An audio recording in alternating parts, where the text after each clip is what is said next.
When he started pre-production on this film, Jason Reitman was really clear that he wanted the effects for this movie to feel like the original movie, and that meant doing a lot of the effects what's called practically, not digitally. So as much as they could, they've packed this film with in-camera effects that use physical objects rather than a dot that will be replaced by a computer-generated thing later on.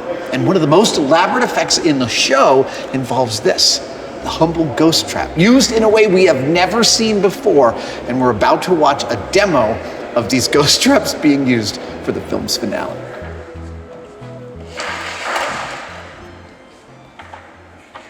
All right, go ahead, Ty, give it a go.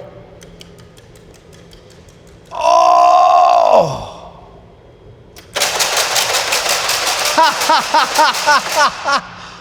Wow.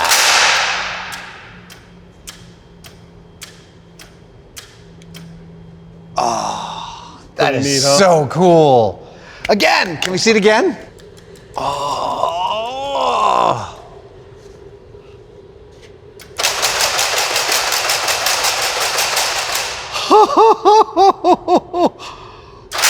Oh. Ghost capture. That is awesome. And all practical. Oh my gosh. This is 200. Yeah, yeah. It looks like more. No, it's 200. It's actually shy. It's by 2, but because the math on the matrix worked out that way. But yeah, let's call it 200. How could production afford to make 200 ghost traps? Believe it or not, it's actually not that bad because you already have the labor on the show, so you have them already here. Right. And so Frosty and Ty here, they've been here since day one. Hey. And basically got the props, and they just started putting little actuators inside all of them with the LEDs and the red LEDs.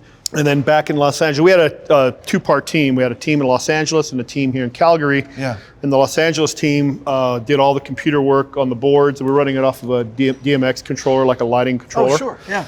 And that's where all these boxes came in. So they did their end, we did our end, and we got here, we met in the middle and plugged it all in and did a little tweaking and programming. It is so remarkable that this is being done practically, because this is just so many movies would have just done this as a digital effect. Yeah, Jason Reitman's vision was as much in camera as possible. And when we first met, and he was telling us, hey, we'd really, really like to have as much in camera. I mean, like I said, I was sitting there, I just wanted to get a tissue and dry my tears a little bit, because it's getting rare, but here we are. It always looks better. Well, it's not only that, it's just the nostalgic part of it, Right. We're tying into a very, very important, storyline from years ago, and here we are now, and it, really works. So, and it looks really good, and it gives us adjustability, and you can see it on set, you can act to it on set instead of a ball. It's overwhelming. I mean, the thing I've done in effects work, when you have so many multiples, even the tiniest change can mean weeks of work. Yeah. Frosty here, he loves change. He's been changing since day one on us. So every time we said a change, he had like clapping and balloons going in the air. But I mean, a 5-minute, a 5-minute change times 200 is days and days of work. A lot of work.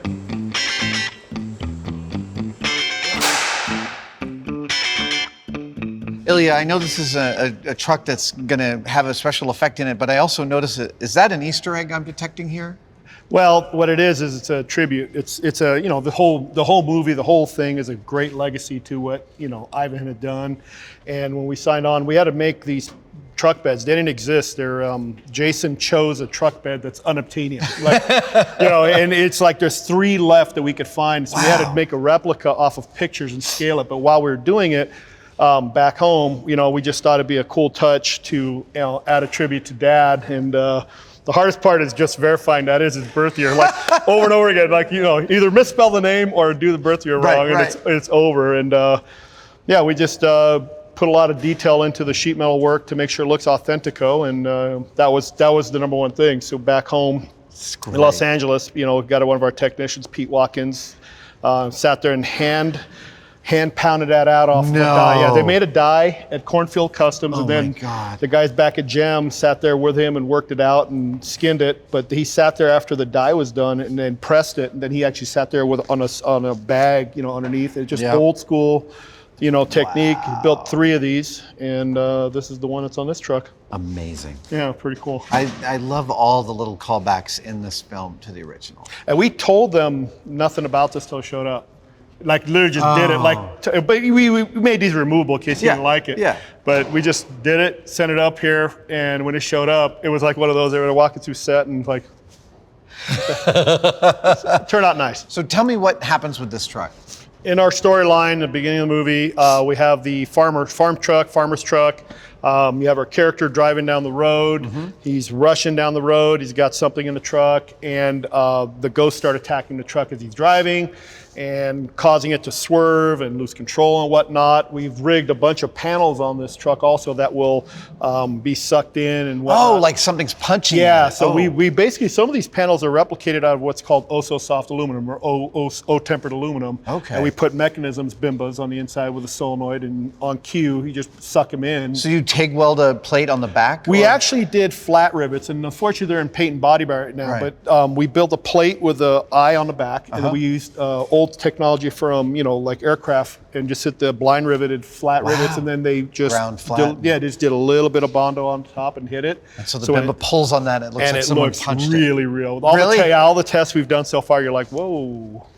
So it'll all be done while you're moving. So now we have to time that into a arm car. So it's not just on stage where you're like an insert. So we have to time all that action. It's like pan this, and on pan, punch it, go. And then when it finally, he loses control and the roof is caving in, which we've rigged, the stunt guy will hit a button, and then there's an arm below here, a big nitrogen arm that'll take the car and it'll just flip it, and it'll flip this thing up on the screen. Oh, wow, so it just throws the whole car. Yep. When we're going down the road, we have everything on wireless, so we'll just be in a chase vehicle looking at the screen, and we'll hit the button.